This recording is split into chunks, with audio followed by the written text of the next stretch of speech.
லா இலாஹ இல்லல்லாஹ்வில் இன்பம் கொள் நெஞ்சமே, தூய கலிமா அதனை தினமும் ஓதுவாய் நெஞ்சமே, பாசமாக வணங்குவதற்கே பண்புள்ளோன் யாரும் இல்லை, மாசில்லாத இறைவன் அன்றில் மாண்புள்ளோன் யாரும் இல்லை,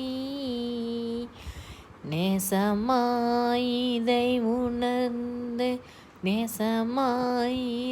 உணர்ந்து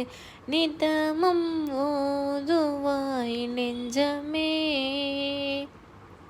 லா இலாஹ இல்லல்லாஹ்